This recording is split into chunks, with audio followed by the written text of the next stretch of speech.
The high-level general debate of the 77th session of the UN General Assembly gathers head of state and high officials in New York for a third day. The government of Venezuela denounced the destruction of the facilities of the state-owned Monomeros fertilizers company.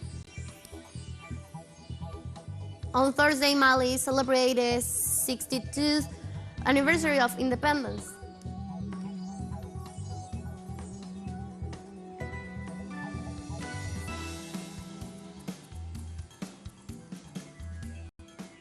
Hello, welcome to From the South. I'm Monomeros from the teleSUR headquarters in Caracas, Venezuela. We begin with the news. Stay with us.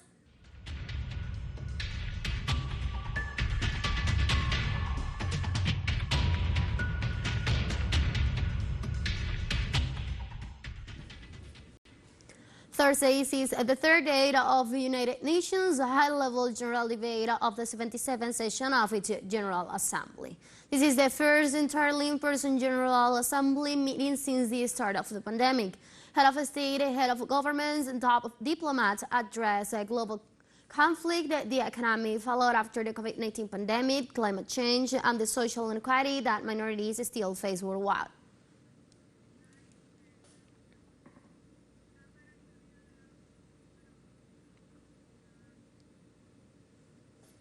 The Vice President of South Sudan, Hussein Abdelbagi, called to Russia and Ukraine to cease the hostilities due to the consequences for the global economy and food security. The current war between Russia and Ukraine is unfortunate and devastating to the lives and livelihood of the citizens of both countries and beyond. The war has led to a severe humanitarian crisis where millions are in dire need. This war has not only affected the two warring parties, but it has far-reaching effect on global economic. From the moral point of view, South Sudan government is calling on Russia and Ukraine to cease all forms of hostilities and resolve the dispute through diplomatic and constructive dialogue to avoid further consequences. The Vice President of Uganda, Jessica Lupo, called for more multilateral cooperation and urged the international community to support the conflict prevention initiatives that are taken by regional and sub-regional organizations. She also spoke about the increase of refugees people. Experience has shown that when and where this happens, the chances of success have been very high. The conflicts in our region and beyond have led to an inevitable refugee influx into Uganda. Currently, we have over 1.5 million refugees in the country, the largest refugee population on the continent of Africa and the third largest in the whole world. We are committed to working with the refugee-sending countries, regional and international partners to address the causes of the refugee crisis. We urge the international community to continue supporting our efforts in the region in this direction. During his speech, the President of Burundi, Evariste Ndayishimiye, emphasized how the region of the Sahel, the Horn of Africa, and Central Africa are experiencing violence as terrorism and violent extremists continue to lead these regions. Today, countries across the world are enduring turbulence as a result of the situation in Ukraine. In Africa, terrorism and violent extremism continue to lash the region of the Sahel, the Horn of Africa, and Central Africa. And we're seeing a trend for these scourges to spread to the south of Africa. The same things are being seen in other regions of the world because, as we've stated, terrorism knows no borders. Climate change, which causes famines, knows no bounds. But together, with political will, we can conquer these scourges. I am sure of it. I'm sure of it.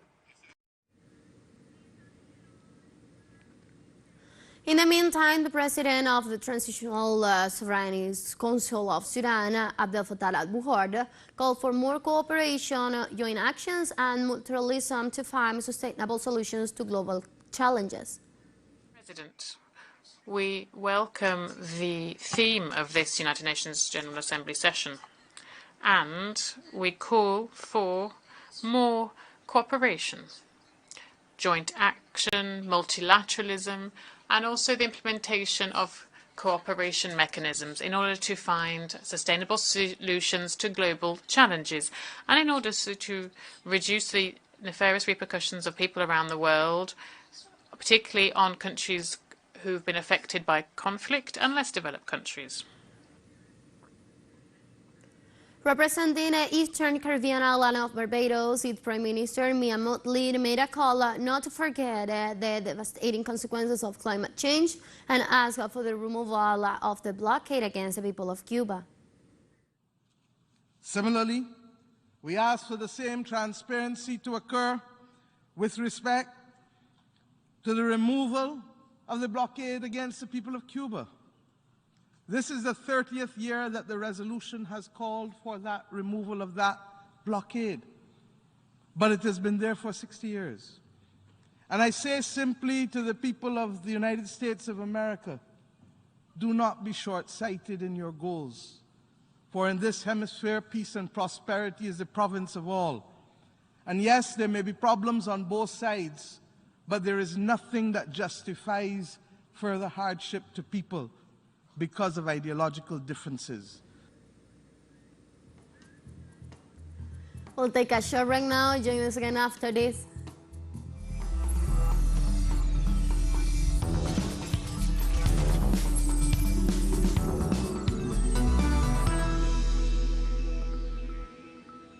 Welcome back to From the South.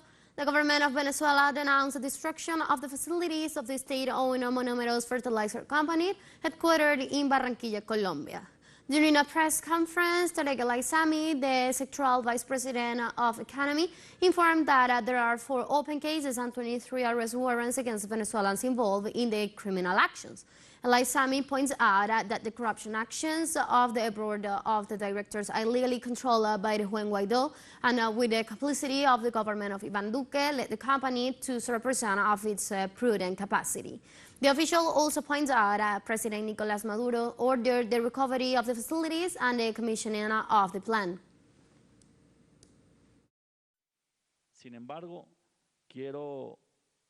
However, I would like to inform all of Venezuela and especially Colombia, our Colombian brothers, that President Nicolás Maduro has instructed that from now on we will assign a team of Venezuelan and Colombian specialists to begin the total recovery and operational restoration of this plant, destroyed by Ivan Duque, Juan Guaidó, and Leopoldo López. For his part, PECIVEN's president Pedro Techelia said that they are working to receive the raw material needed for the plant to start operations. In the next hours, we are about to receive the first ship that we sent from Venezuela with raw material, a dock that doesn't have the conditions. We are working 24 hours to receive the ship. In the next hours, we will give the news to the Colombian people of the raw material that Monomeros needs to start its productive process. We already have an extraordinary team to do the maintenance immediately and give the necessary reliability to the Monomeros plant to start its operations. Hundreds of Ecuadorians said goodbye to the body of lawyer Maria Belén Bernal.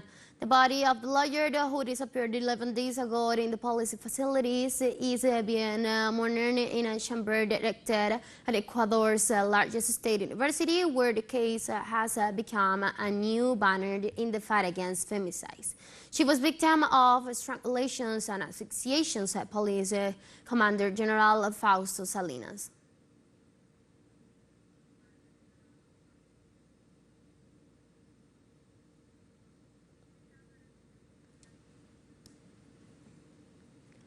In Brazil, a survey showed presidential candidate Luiz Ignacio Lula da Silva as the possible winner in the first round ahead of the next presidential elections to be held in October 2nd.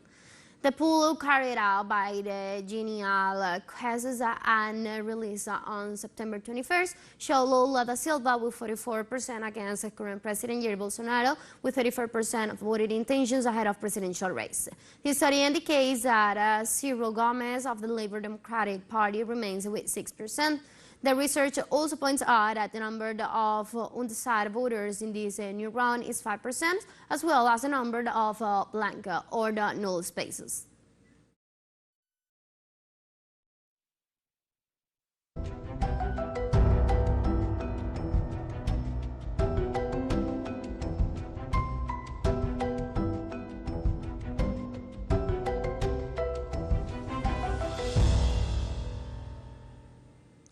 In Bermuda, authorities prepared for Hurricane Fiona's landfall on the island. Officials urged the population to secure their homes and to comply with preventive measures before the arrival of the phenomenon. The local meteorological service indicated that the center of the Category 4 hurricane will pass more than 180 kilometers west of the British overseas territory on Friday morning.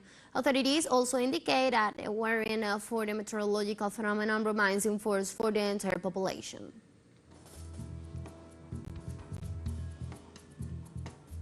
We have more news coming up after this final short break, so don't go away.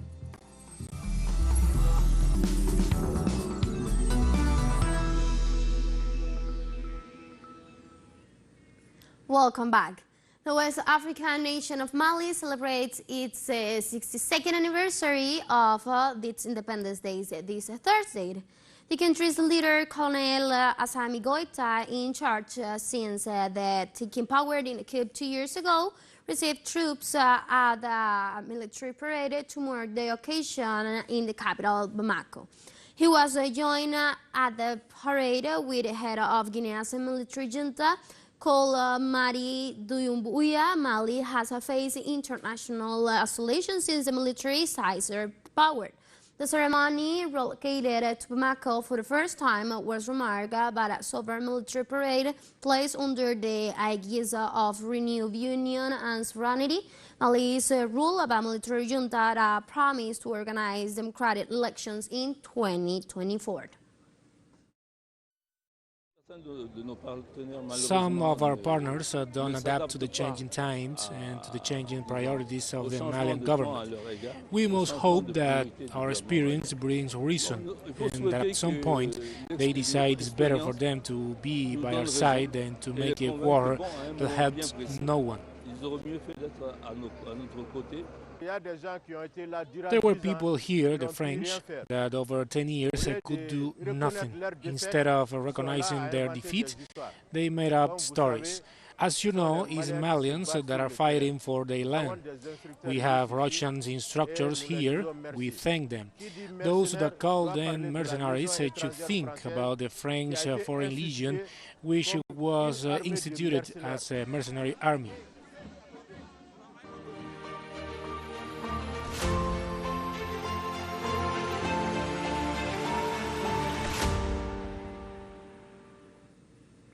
In Ukraine, at least 6 people were killed after massive Ukrainian bombardment of the city of Donetsk. According to the mayor of the city, Alexei Kulemsky, the Ukrainian armed forces launched an attack on residential areas of the city of Donetsk.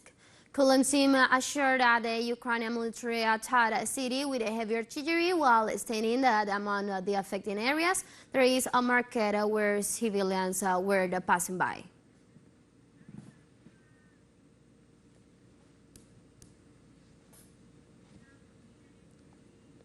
This Thursday, the president of the Central Election Commission of Lugansk, Yelena Rakhovchuk, announced that the district commission are ready for the referendum on the association of this territory to Russia. Krogoshenko stated in a press release that each of the 461st industry entities received ballot papers and the necessary technical equipment. Voting in each of these territories is scheduled to take place between 23 and 27 September. Work it out. We will go from door to door, of course, so as not to endanger people. Everything is organized. Everyone has received instructions. We are working. Russian government denounced a new attack by Kiev on the vicinity of the Zaporizhzhia nuclear power plant. The Ministry of Defense reported that Ukrainian artillery launched 13 shells against the Ukrainian city of Energodar and vicinity of the Zaporizhzhia nuclear power plant. In recent weeks, Moscow has announced a continuous drilling of the facility by Kiev. The International Atomic Energy Agency demanded an end of the shelling to prevent further damages to the plant and a possible major nuclear accident.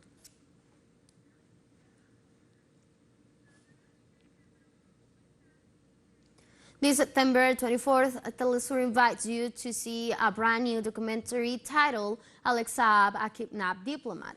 The audiovisual features testimonies from lawyers, experts, and family members of Alex Saab, including his wife, Camila Fabri. All of them will reveal details never known before about the first kidnapping of the diplomat in the history of the world. It also compiles the actions taken by the U.S. government towards countries and individuals to ambush Saab in Cape Verde. Authorities in the island country imprisoned a Venezuelan high government official without an arrest warrant against him. That means the documentary Alex Saab, Kidnapped Diplomat, only on teleSUR. Oh yeah, sir, we have come to the end of this brief, but you can find this and many other stories on our website at telesurenglish.net. You can also join us on our socials. We're on Facebook, Twitter, and on Instagram as well. And now you can also follow us on our TikTok account as teleSUR English, in which you will be able to see news in different formats, updates, and more. For teleSUR English and from the South, I'm Ana Marrero, and thank you for watching.